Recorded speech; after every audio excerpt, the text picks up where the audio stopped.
প্রত্যেক নবীকে আল্লাহ তাআলা একটা গ্রুমিং, একটা ট্রেনিং সেশনের মধ্য দিয়ে নিয়েছেন। সেটা কি? সেটা হচ্ছে সবাইকে আল্লাহ তাআলা শেফার্ড হিসেবে কাজ দিয়েছিলেন, রাখাল হিসেবে। পৃথিবীর সব নবীরা ছাগল চড়াতেন, সব, আদম আলাইহিস সালাম থেকে শুরু করে বিষ্ণু আলাইহিস সালাম পর্যন্ত। He started his first career as a shepherd. সুবহানাল্লাহ। ওনার প্রথম ক্যারিয়ার উনি রাখাল হিসেবে শুরু করেছেন। রাখালরা যে কাজ করে, অর্থাৎ মরুভূমিতে ভেড়া, ছাগল, তারপর বকরি, দুম্বা, এই চড়ানোর কাজগুলো দিয়ে বিষ্ণু ইসলাম তার ক্যারিয়ার শুরু করেছেন এজ এ শেফার্ড। বিষ্ণু ইসলাম বলেন, সেই বুখারীর বর্ণনা, মা বাআসাল্লাহু নাবিয়্যান ইল্লা রাআল গানাম। আল্লাহ তাআলা এই পৃথিবীতে এমন কোন নবী পাঠায় নাই যে নবীরা ছাগল চড়ায় নাই। সুবহানাল্লাহ পড়বেন না? সাহাবারা বললেন, ওয়া আনতা ইয়া রাসূলুল্লাহ, হে আল্লাহর নবী, আপনিও ছাগল চড়িয়েছেন? বিষ্ণু ইসলাম বললেন, নাআম, আমিও ছাগল চড়িয়েছি। ওয়া কুনতু আরআহা আলা কারারিত লি আহলি মক্কা। আমি অল্প কিছু মজুরির বিনিময়ে, অল্প কিছু টাকার বিনিময়ে, সামান্য কিছু পারিশ্রমিকের বিনিময়ে মক্কার লোকদের ছাগল চড়িয়ে দিতাম। সুবহানাল্লাহ পড়েন।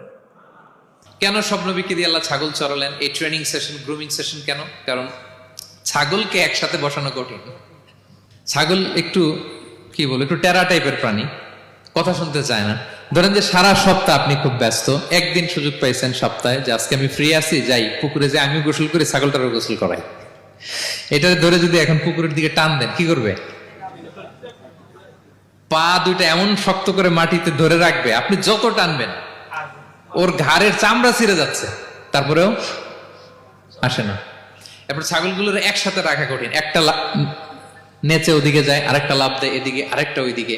এদেরকে যদি কেউ একত্রিত করতে পারে, তাহলে এই জাতিকে, মানব জাতিকে একত্রিত করা তার জন্য একেবারে সহজ, পানি ভাত, ঠিক কিনা? এজন্য আল্লাহ এই মানব গোষ্ঠীর উপর লিডারশিপ কায়েমের আগে ছাগল চড়িয়েছেন। এবং যারা মরুভূমিতে ছাগল চড়ায়, যে শেফার্ড গুলো, যেই রাখাল গুলো, তাদের অনেক শক্তিশালী হইতে হয়। গায়ে শক্তি না থাকলে ছাগল চড়ানো যায় না, কিন্তু লাঠি নিয়ে হই হই করে পিছনে দৌড়াইতে হয়, নেকড়ের ছোবল থেকে ছাগলগুলোকে রক্ষা করতে হয়, বাঘ, নেকড়ে এগুলো থেকে বাঁচাইতে হয়। তার মানে এটা করার মধ্য দিয়ে এই জাতিকে কিভাবে জাহান্নামের আগুন থেকে বাঁচাবে, নবীদের ওই ট্রেনিং হয়ে যায়। সুবহানাল্লাহ। ছাগল এদিক ওদিক দৌড়াতে থাকে, এদেরকে যেমনি একত্রিত করতে হবে, নবীদের কাজ হচ্ছে মানব গোষ্ঠীকে ইউনাইটেড করা, একত্রিত করা। এজন্য আল্লাহ তাআলা মা বাআসাল্লাহু নাবিয়্যান ইল্লা রাআল গানাম, এই পৃথিবীতে এমন কোন নবী পাঠান নাই যে এই নবীকে দিয়ে আল্লাহ তাআলা ছাগল চড়ান নাই। সব নবীর মধ্যে এটা common. Be a part of our vision. Do listen and share the khair.